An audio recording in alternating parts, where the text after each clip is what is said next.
Okay, look, people.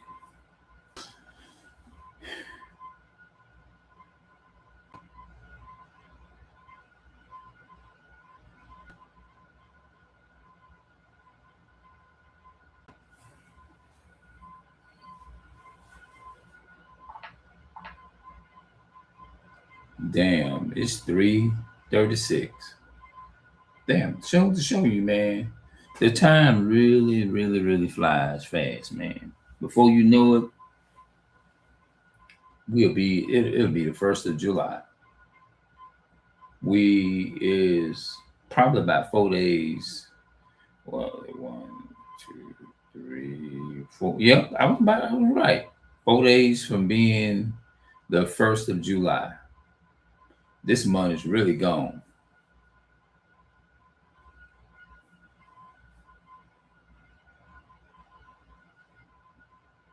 Mm-hmm. 4 days. Yep. All right, people.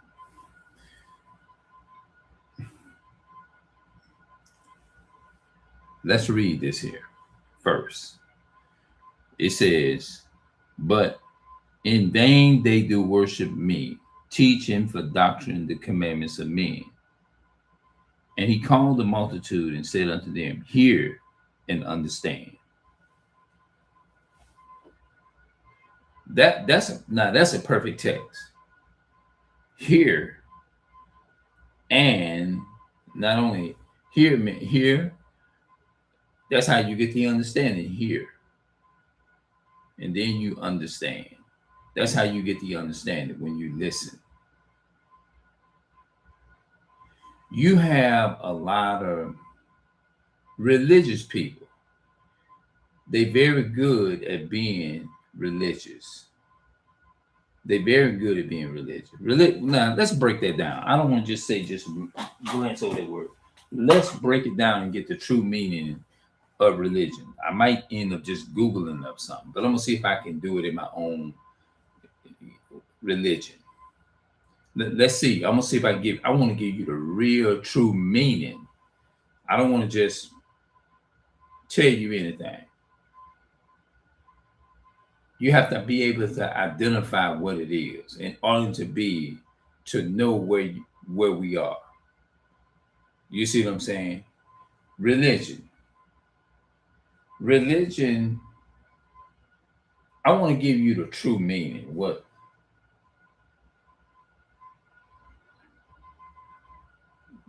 I would say, based upon what I've been studying, religion is something that you're not born with. Religion is something that you learned and you're taught.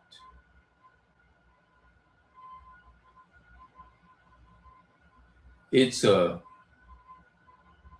like a culture you embrace.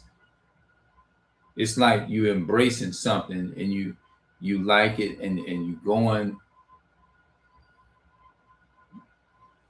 you practice. It's like practice of customs.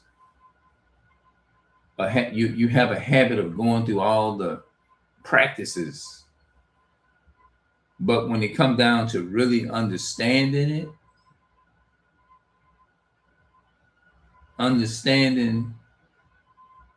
when it comes to you, religion is man-made. Yeah, religion is something that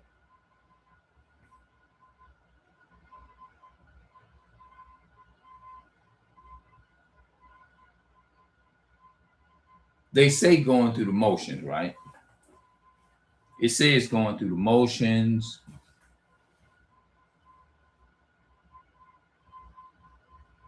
What is the real true definition of religion? There is no single true definition of religion. Scholars, sociologics believe, excuse me, believers define it in various ways depending on whether they focus on its functioning, the practices, I said something like that. Practice entails, or it is ultimate meaning. Egypt, etymology, etymological. The word derived from the Latin religious region, meaning to build, fast, or connect, and religious religio, meaning reverence or bond, um,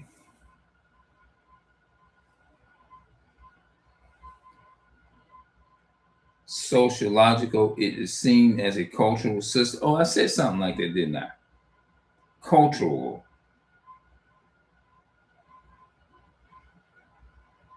because humans' expression of faith and philosophy are so vast, regained from the atheists or something, worship to the naturalistic, humanistic worldviews. The concept of religion continue to be debated and defend in various ways. If you would like to explore this further, I can provide. Okay.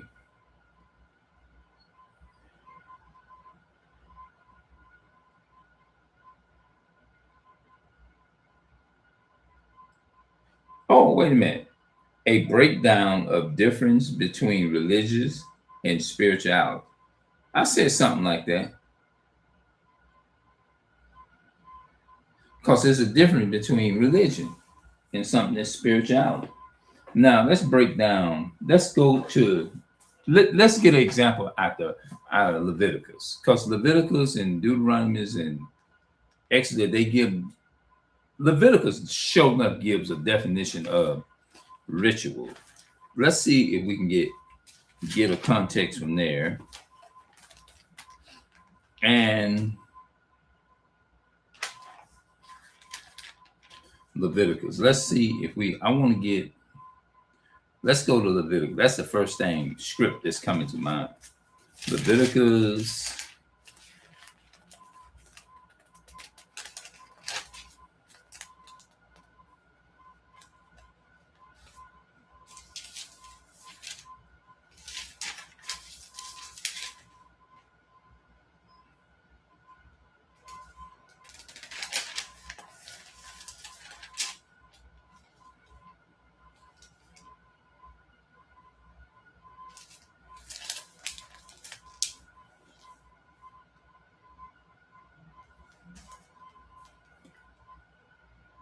Let's start from verse 2. Leviticus chapter 2 and verse 1.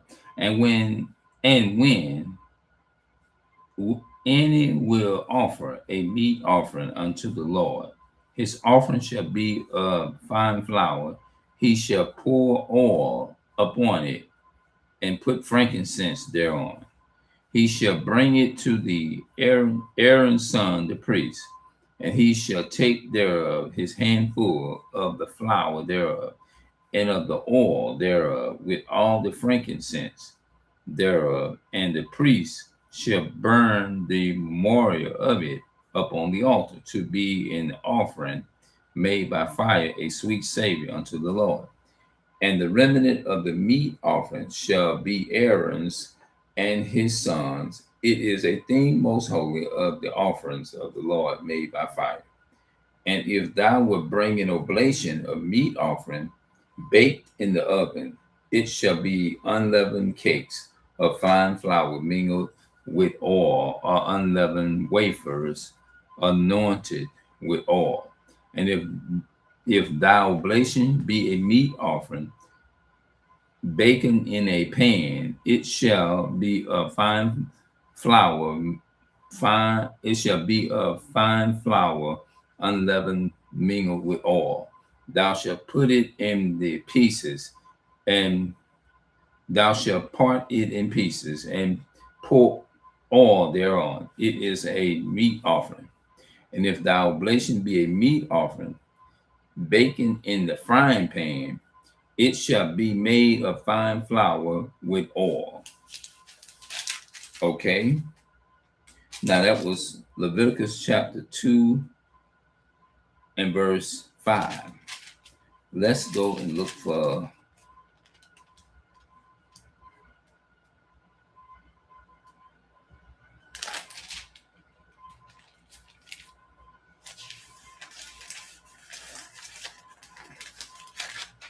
all right, let's go to Leviticus chapter 10. And I'm gonna come back and I'm gonna sum it up and give you the moral of it after I'm finished.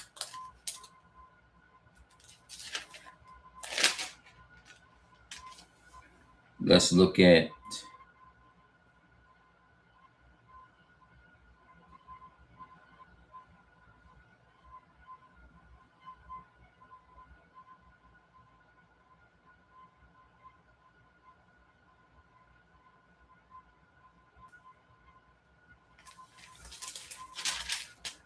let's go to Leviticus, should I say 13? No, Leviticus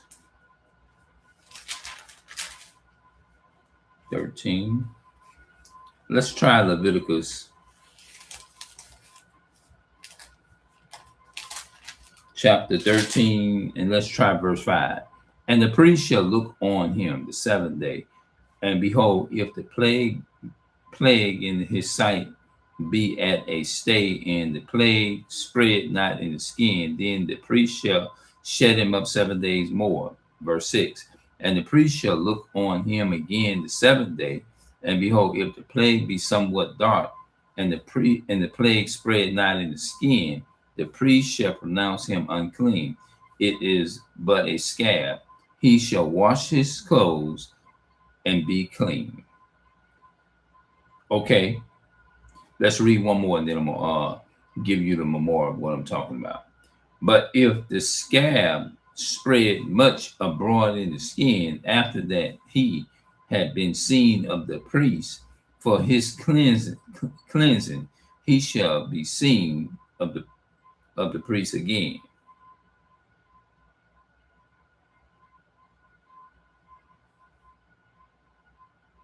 I want to read one more word.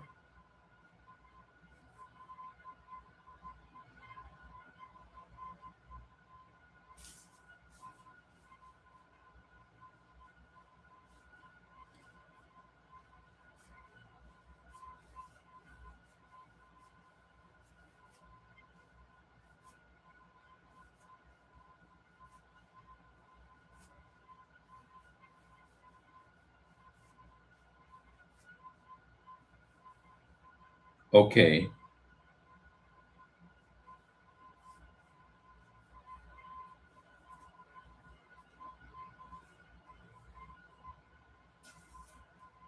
And the priest shall look upon him again. Okay. And the priest shall look upon him the seventh day, and behold, if the plague be somewhat dark, then the priest shall spread not in the skin. The priest shall pronounce him clean, but a scab, and he shall wash his clothes and be clean. Leviticus 11:25. Let's go there. Leviticus 11:25.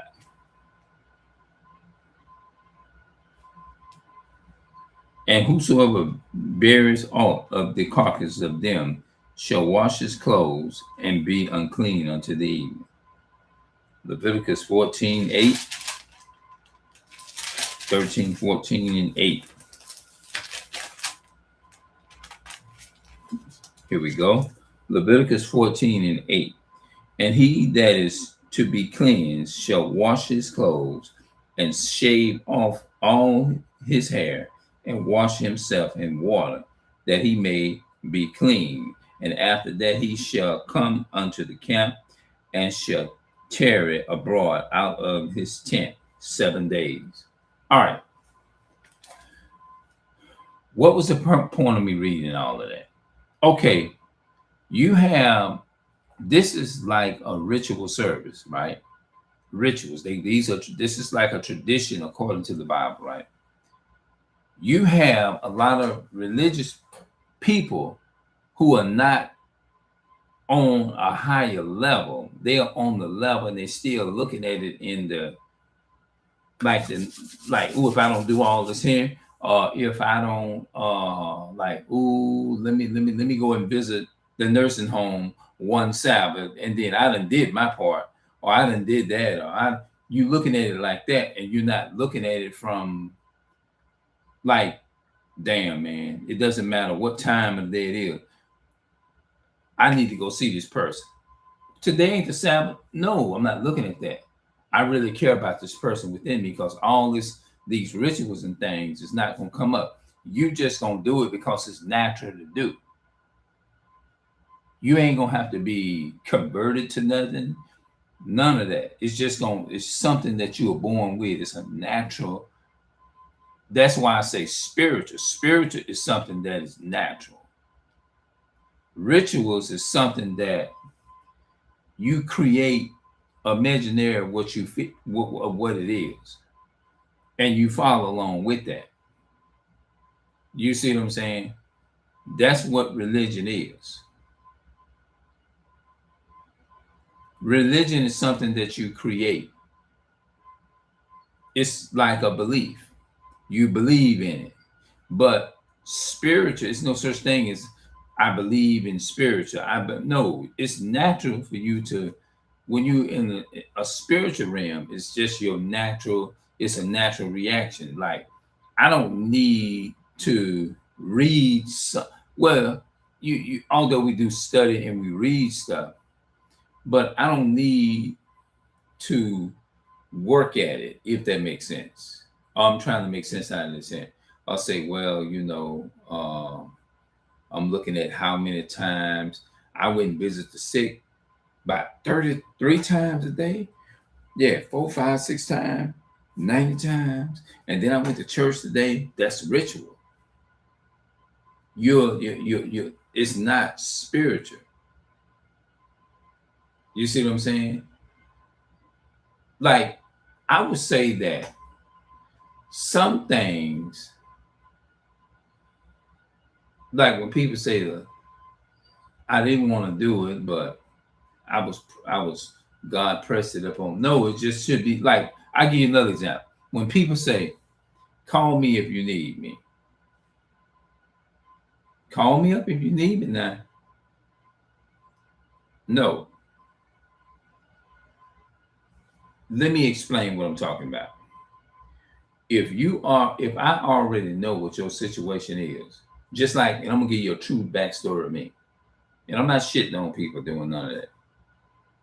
I love the people. I was into the religious faith. I was definitely sold out into religion. I'm sorry I did, but maybe God had to allow it to happen. So I have, you know what I mean? I was very faithful when it came to religion. I was very, very passionate about my belief, like the Apostle Paul. I was there. I was in the Christian church every week, on time, came to Sabbath school and all that stuff on time. I used to do all that. Yeah, I did. I used to do all that. Um,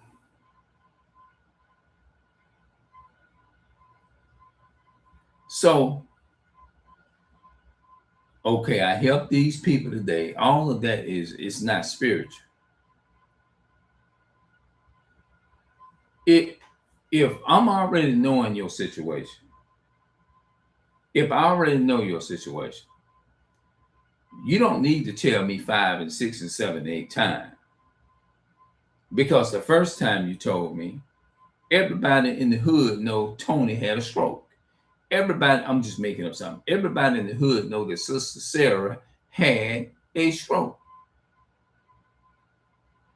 And let me break down what religion is. Sarah, call me if you need me. Sarah, call me if you need me now. Motherfucker, you already know that person is down. You got knowledge of that person, that individual is down. So why do I need to keep calling you to tell you, hey, Sarah's such and such, such and such. No. Now, if you saying in a point like, look, don't hesitate. You can tell them, I'm here for me. If I'm unaware of something and I don't know, you can hit my phone up anytime. Now that's genuine. And matter of fact, you ain't gonna have to say it. A lot of times, that person ain't gonna have to say it. It's just gonna automatically gonna know. They're gonna know naturally. Just like when my mother had a stroke. When our mother had a stroke, everybody found out that she was at the hospital. Everybody found out. I didn't have to go and say, hey, call 1,000. No, people naturally knew it. I don't know how they found out, but they found out. Hey, you so and so is at the hospital. Boom, boy, I know it. They was coming to the hospital. All the time, you don't have to tell people certain things. You don't have to tell people stuff all the time.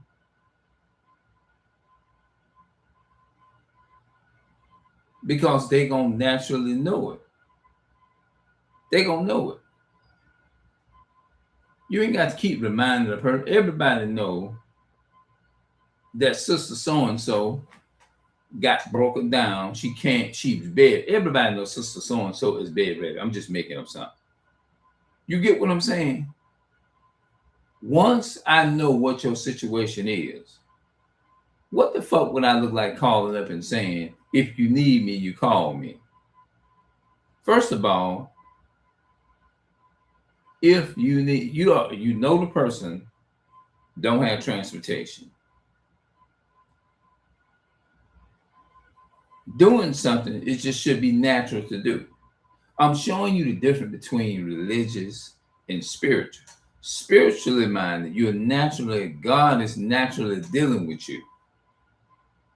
Based upon what I have read, it means God is naturally dealing with you. Religious people is different from spiritual people. Religious people is not aware, but spiritual people are aware. They have that third eye. It's like real spiritual people had a third eye. They can see everything.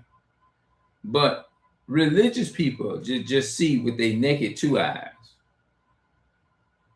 You see what I'm saying? When you start talking about slavery and how we are enslaved to religion and stuff like that, people try to make excuses for it. You religious. Yeah, that means you're religious. You have a lot of people that are good of coming to a temple. They good of showing up at a temple every week. But you ask them how many times throughout the week have they did. Now think about what I'm saying. It says the harvests are plenty, but the labors are few, right? You hear things like, I'm my brother's keeper. Ask yourself an honest question. Do you really think you are your brother's keeper? Just ask yourself, do you think that people is really their brother's keeper in the church?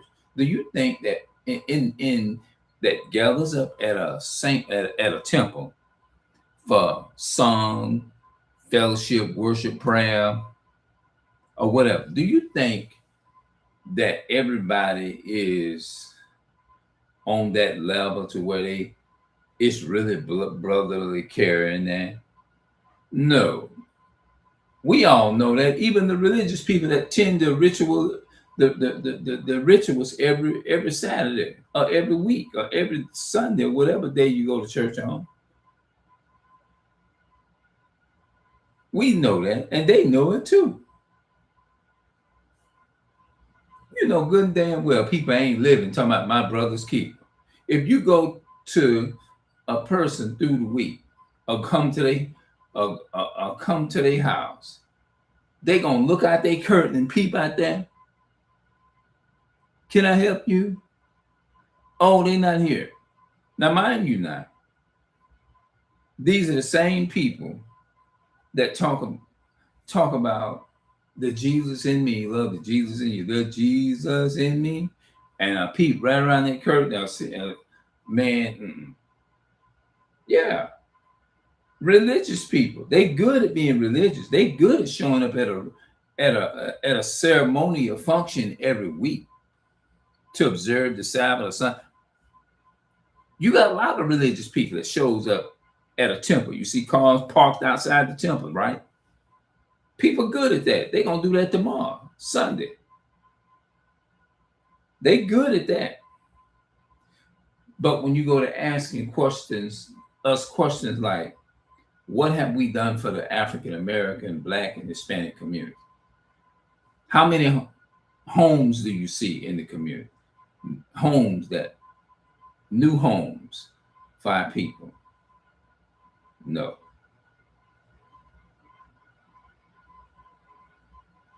They'll talk about your ass. Like, what is the purpose of me coming to a temple every week? What's the purpose of it? You tell me. Somebody in the comment section, give me a true, honest answer. I want a real answer. And in that text, you can go back and read it in Matthew's. If you read up in Matthew 15 and 9, and you read up Matthew 15:1, the context is talking to the Pharisees.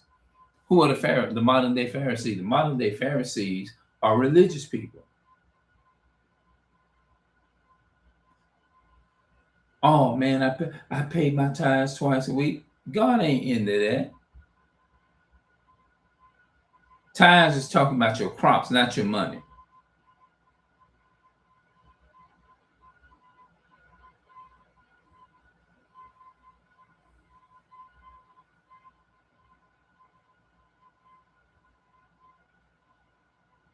It's talking about your crops, not your money.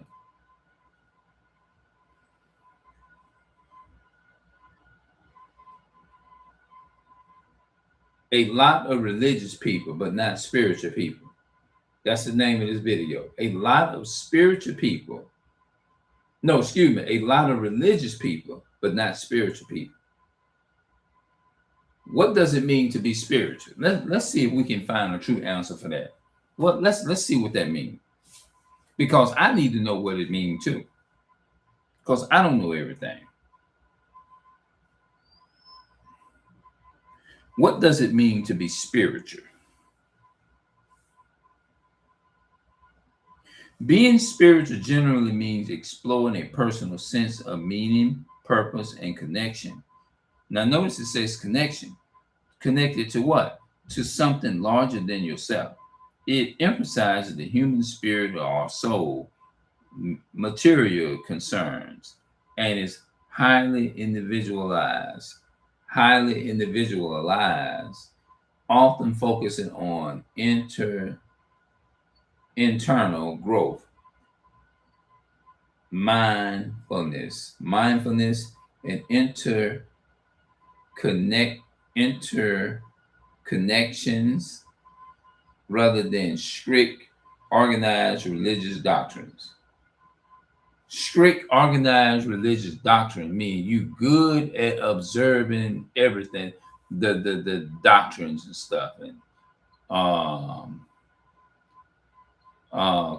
stuff like that. But when it comes down to actually me, I'm gonna use myself. Let's say if I go to a temple every week, right? And somebody say, meet me after the service, and they say, hey man, can you do such and such, such and such, such and such? And I'm so quick to show up at the temple service, and I love doing that, showing up at a temple service every week, being religious. But when somebody asks me, let's say somebody asks me for some help, right? And I'm just making it real right now.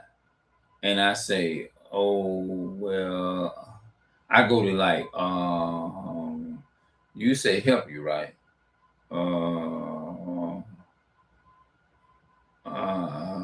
let's see here. I might can. I don't know.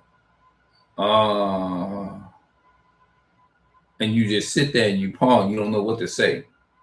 But when somebody asks me, "Are you going to church? Are you going to the temple? Are you going to church next week?" Oh yeah, yeah, yeah. I answer that really quick. And well,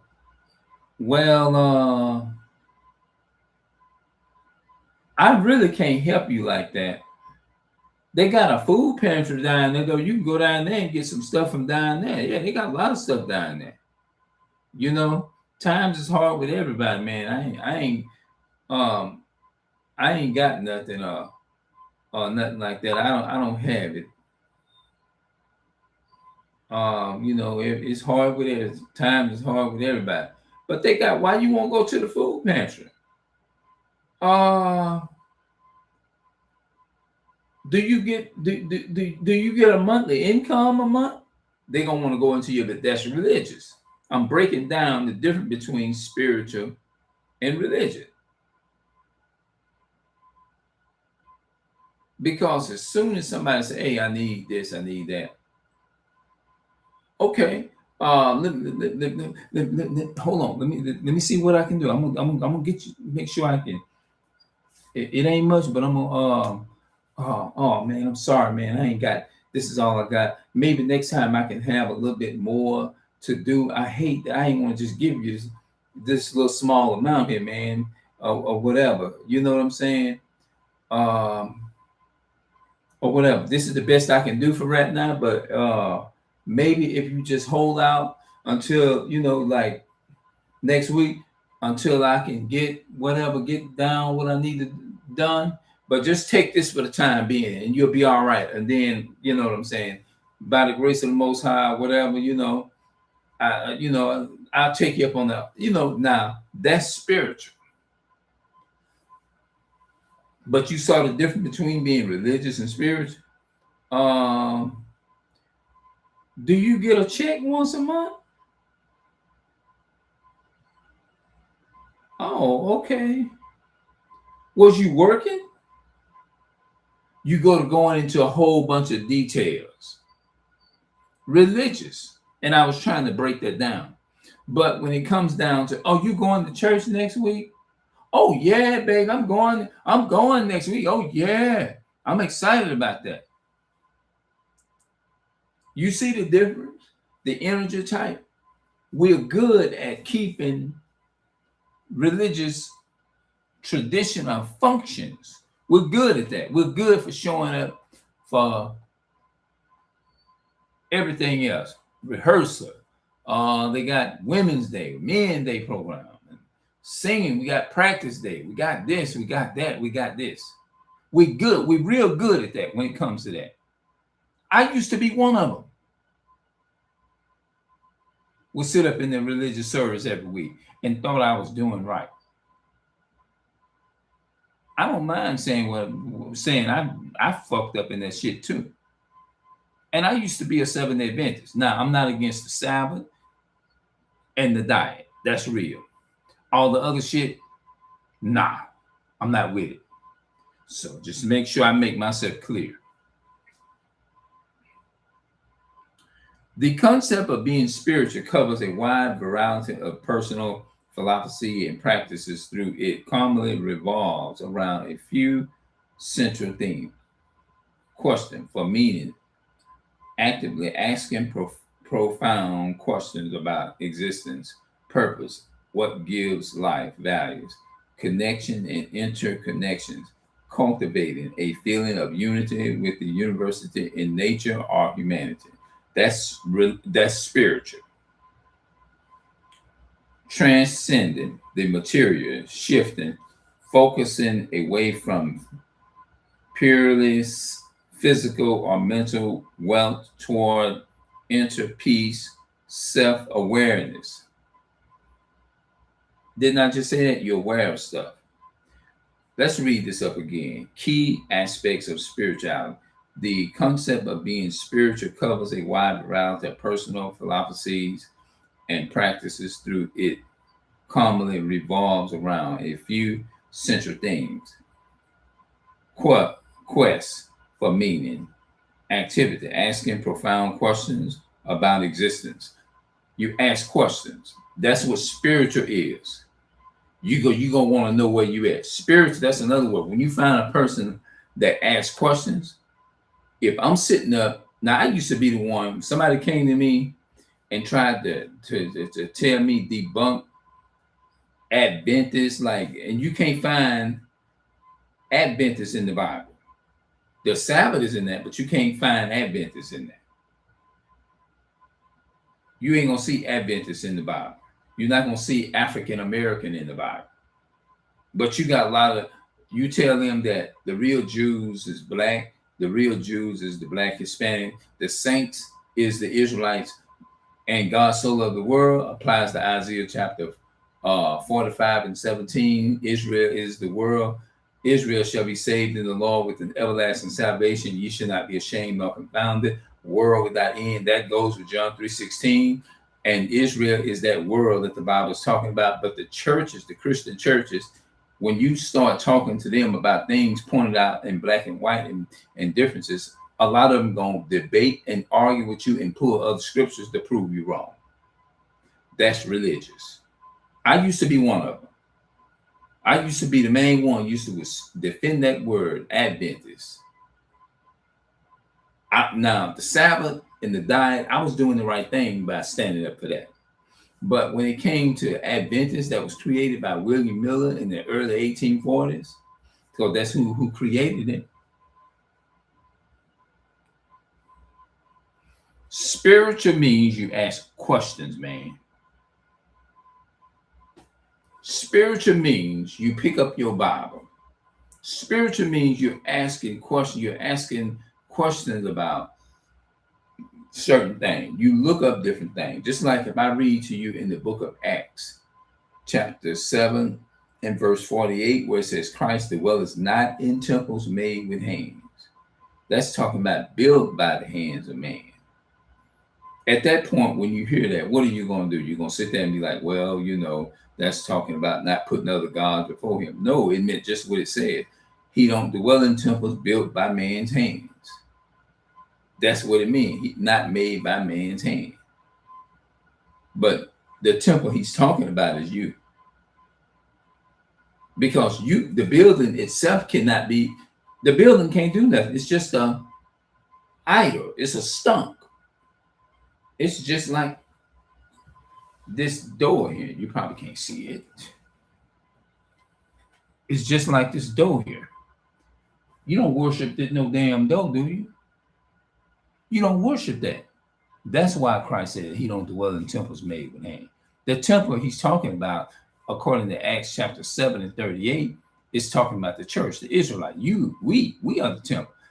He said he don't dwell in temples made with hands. He dwell in you. That's spiritual, bro. Everything that I just said just now is spiritual. Everything that I said in this video is spiritual because you ask questions about different things. What that mean? And if it don't have no true meaning to it, you get up out of it. I left and got out of religion in 2014. Yeah, I remember like it was on a Saturday, on a Sabbath day. I was in this Adventist church on a Sabbath. I didn't leave, and I'm still keeping the Sabbath. But he said he's not dwelling in no damn building. What's the purpose of coming sitting in a building every week? The question is, what are we doing with that? What are we doing with it? What's the purpose of me going to the building, hearing a lot of sermons, solos being sung, happy Sabbath, we good morning, happy Sabbath, saints, and all that type of stuff?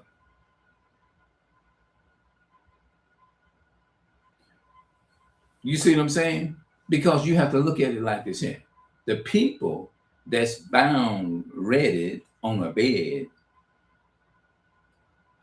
redded on a bed, it's going to take more than just, if I go to a religious service in a building, a temple, or supposed to be the temple every week, but if I come and visit this person one Saturday or two Sabbath or Saturdays out of a whole month. The person that you go visit, that person can die within 1 week. It takes more than that. You have to, it's a constant thing, man. It's a constant thing. You have to be there daily for that person all the time. It ain't no, well, I come in and visit a couple of times. Well, I did good. I came and visited this person. I just visited them the other day. Look, that ain't nothing. That ain't shit. Because guess what? When I was in religions and I really cared and loved people like that, and the people that I love, I showed up at them every day. I showed up so much they probably got tired of me. But guess what? I genuinely cared about these people. I really was. I was into religious faith. My mother, if she was able to stand up right now and talk right now, she can't do it right now, but she would tell you how much I was into religion and how she would tell me, and I would get so mad sometimes. She said, look like the more you go to church, look like you go with several demons and you come back with worse demons than you had before you went in there. Oh man, that would fire me up. That would make me so mad. And I'd be thinking I'd be undone something or whatever, And I was, quote, sure, I was right on something, but I wasn't right on everything. I thought I knew the Bible and I didn't know myself shit. I hate to say it like that, but it's true. I'm keeping it real with you. I didn't understand that God had a chosen people, that God didn't love everybody. I thought he loved everybody. Let me explain to you, prove to you what I'm saying is coming out of my mouth is right. Think about it. What do you see out here? You see them curtains, you clearly see the sun is out, right? The sun is out bright and day. If you go somewhere like in Shreveport, Louisiana, the weather can be storming, raining over there. Just because it's rain, because see, when I was a child, I used to think it rained all over the world. Now, some kids didn't think like that, but I was thinking like that. I thought it rained all over the world. That's the belief that I had in my mind. Growing up, that's what I thought. Come to a conclusion, just because it's sunlight here doesn't mean it's sunlight over there across in Butlertown. I'm just making up something. It can be storming, pouring down, the lights can be out over there, and it can be very, very clear over here. You see what I'm saying? So I'm painting you a picture to show you the things that we think we know, we don't know. We don't know. That's the way it is with religion. We grow up and we have this ideology and this belief and this philosophy, imaginary of what we think it is. That's ritual. And we was ready to, I used to be like that. I was ready to defend Seventh-day Adventists just like that. The only thing I'm defending is the Sabbath and diet. That's it. As far as temples and Adventists, that shit, that's man-made. Adventist is man-made.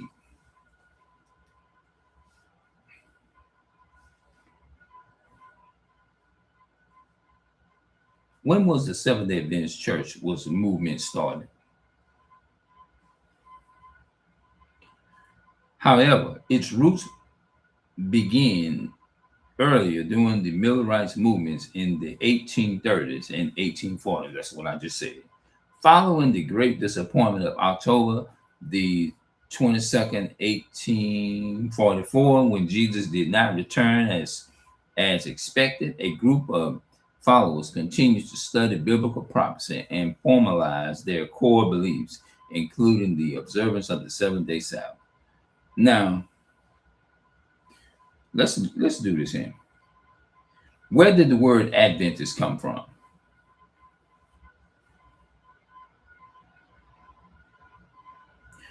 The word Adventist tracks its roots to Latin word adventus, which means arrive or appears. It refers to the second coming of Jesus Christ, the second advent. Historically, the term becomes associated with a movement of believers that in 1840s, led by William Miller, who anticipated the amendment return of Jesus, when a group of these believers formally organized as a church in 1860s in Battle Creek, Michigan, they adopted the name Seventh-day Adventist. Did y'all catch that? Did y'all catch this? Stay in it. Let me read it one more time. Historically, the term associated with a movement of believers in 1840s by William Miller, who anticipated the antinomic return of Jesus, when a group of these believers firmly organized as a church in 1860 in Battle Creek, Michigan, they adopted the name Seventh-day Adventist. The highlights their two core beliefs. You can't go nowhere in the Bible and you can find Adventists in the Bible. God never said be no Seventh-day Adventist. He said keep the Sabbath day on the Sabbath day, but he didn't say go and be a Seventh-day Adventist. Adventist, that word was added. You ain't gonna find that in the Bible. Adventist nowhere in the Bible, bro. You gonna find remember the Sabbath day and keep it holy, but the 7-day Sabbath is the Sabbath of the Lord thy God, Exodus 20:10. You're gonna see that. You ain't gonna see Adventist in there. Adventist. You're not gonna see that in there. No, you're not gonna see that in there. But you will find the Sabbath day in there. Yeah.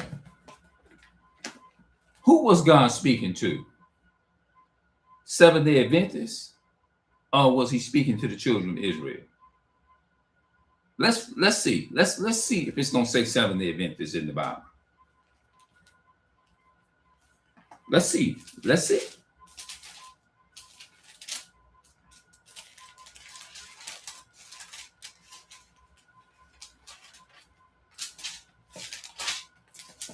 Let's see if it's gonna say Seventh-day Adventists in the Bible. Because look, I'm curious, man. We need to know. I want to know if it's right. That's what I mean by being spiritual. See, spiritual is you examine things. All right, let's look at it. Exodus chapter 31 and verse, let's start at verse 12. And the Lord spake unto Moses, saying, it didn't say, and the Lord spake unto Seventh-day Adventists. It says, verse 13, speak thou also unto the children of Israel. He says, speak thou also unto the children of Israel. Now, the first part, it said, Exodus 31 and verse 12, and the Lord spake unto Moses, saying, the God spoke to Moses first. And then now he's saying in verse 13, speak thou also, he said, and now I want you to go and give these words also to the children of Israel. He didn't say go and give these words to the Baptists, the Methodists, and the Catholic, and the Buddha, Islam, and none of that. He didn't say that because in the Bible, God never dealt with religion. God dealt with laws, statutes, and commandments. Go look it up, bro. Look it up. That's all he dealing with, laws, statutes, and commandments. He ain't dealing with no damn denomination, no belief, bro.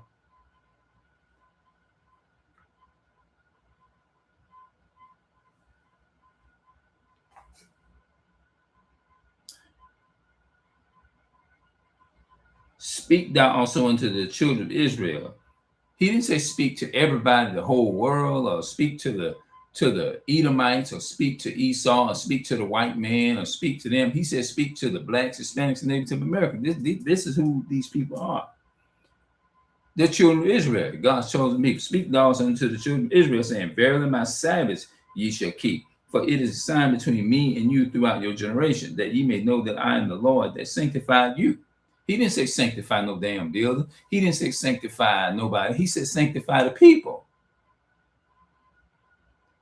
Acts chapter 7 and verse 48, it says, Christ dwelleth not in temples made or built by man's hands. That's what it says. Yeah. So that's all I wanted to say, man. I just wanted to I ain't going to hop on it too much. Religion means is to have an open mind and to ask questions. That's what it means, bro. Ask questions. That's what religion is. Ask damn questions. That's all you do. Ask questions. Ask outside the box. Do your own research. That's spiritual, not religion. Religion is that you trying to determine how many times you go and see Sister Jones in the nursing home and the hospital and stuff like that. Well, I've been 2 weeks ago, and I've been about 8, 9, 10 times a day. That's religious. When I do something, it has to be something that's already naturally that I want to do. You see what I'm saying? I'm not trying to shit on other people, bro. I'm trying to come from you from a real experience, bro. I'm not trying to mislead nobody. No, I ain't trying to do that, bro. Just like my mother. I'm not bragging. I'm not doing that. I'm not trying to shit on other people. Like, cause you have a lot of our people that's in a lot of them mean well, because I was one of them, you know. So you have a lot of religious people that mean well. You got a lot of them that's in there that mean well. So I can't just come in there. Some of them just don't know still, just like I didn't know. You know, so hey, the Most High was patient with me. You know, I got to be patient with the next person. But like my mom's situation, see, I didn't even look at it like, oh well, oh I couldn't read or write. I can read now. I ain't never had no experience, no doctors and knowing how to take care of no diabetic patients and doing all this. I didn't look at that. I didn't see none of that. All I saw is that, look, I'm finna help my mother every single day. That's it. That's all I saw. I didn't care about people. Somebody asked me one time, they said, do you show you know what you're getting yourself into? Mm-hmm. Mm-hmm. I hear up answer the question. I ain't had no doubt in my mind when they were saying what they were saying. I already had in my mind, mm-hmm. You show you know you're gonna have to like stand up and give me all that's ritual. No, I didn't. Mm-hmm. Yeah. Yeah. Mm-hmm. I didn't hesitate in my answers. Yeah. You want to do that? Yep. Mm-hmm. Mm-hmm. I ain't sit up there, well, that has to be thought of. No, I just said, no. You instantly got an answer. You ain't got to sit there and wait. You sure you asking me, do I want to do that? Now, what all you say I got to do? I didn't say none of that. I was willing to take it on. I took it on. You know how pit bull do? They ain't afraid of shit. They just take it on. They don't care if they win or lose. They run into their deaths. They just latch on. You know how a pit bull is. They ain't scared of shit. They take it on. I said, bring it on. And all I can say, man, hopefully this can make me better, and everything. My mother, she doing real good. To say she had a severe stroke. This is actually a second stroke that she had. The first one, it didn't get her down. It just left her with a limp, but she was still able to walk and talk and do everything she wanted to do. But this second one, my mother actually saw herself getting. She told me, she said, son, I saw this in that I was gonna have a stroke. I saw it. She told me this like 7 years ago. This happened. She already warned me and told me that this, but I didn't know that it was gonna be this severe. I wasn't even expecting it like this. Yeah. But it happened. But sometimes some things are just hard to you can't explain everything. It's a mystery even to me. It's a mystery even to me. Yeah, and I don't believe in sticking. I just don't. That look, all credit goes to my fathers, on my fathers, my peers, and my fathers. I ain't had nothing to do with that. I give the credit goes to my ancestors on my father's side. Because my fathers, they didn't believe in doing this. And like my daddy, when my father he smoked and he was dying of lung cancer, right? Because he smoked cigarettes. But me and my brother under me and my baby brother, we didn't know that was our first time meeting him. I was 15, he was 14, and my baby brother was 13. So we didn't know nothing about him. Our mother had just really recently took us in the year 89 is to go see him. This was back in 89.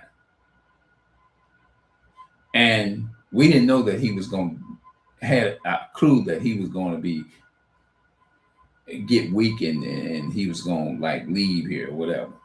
But he did.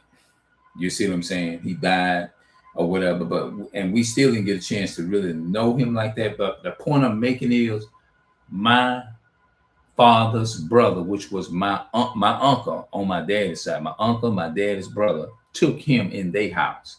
I was 15. This was in 89, 89,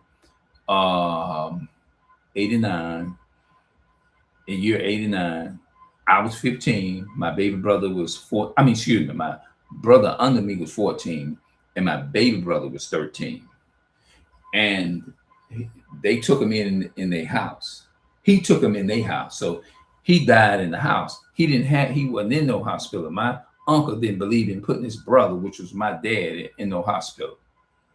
You see what I'm saying? So all praises goes out to my forefathers, on the people on my father's side, because that's where it come from. Because I seen they did that. So I feel like it's a generation thing that they create. It's a generation of thing. It's like it's perpetual generation, meaning that you are constantly living that life and you're generating children that will do the same thing. It's like it was a cycle. You see what I'm saying? So I realized that cycle was in me or whatever, and it passed on to me. So all praises goes to my forefathers on my dad's side. Because they didn't believe in they know that the hospitals existed, but they didn't believe in putting their people in those systems, if that makes sense. So me personal, I'll do everything I can. I know I have to go to the hospital sometimes, but I try to avoid going a whole lot because I just don't really, I'm not comfortable with my mother in just, I'm just not too comfortable with that. Now I know it's some people that I probably have to take it eventually sometime and go get certain things checked out and stuff like that. But other than that, I try to avoid that, man.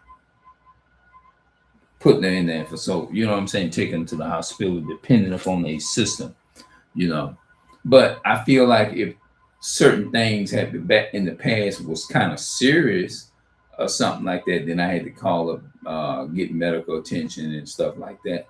But I'm hoping and praying that that God continue to, because I like doing that. I love it. I love people tell me all the time, oh man, that's good. You do that for your mom, this and that. I say, I love doing it. I only took it on and want to do it. It's just something that I love doing. I realized it's something that I loved doing when I was 21 years old. So it ain't nothing that I went to school for. It's just that something that's just, I realized that this is just my typical nature. I'm just this way by nature. Really, it's like a gift. So I'm not gonna hold this video out, man. I've been talking a long time. I'm not gonna hold it out, bro.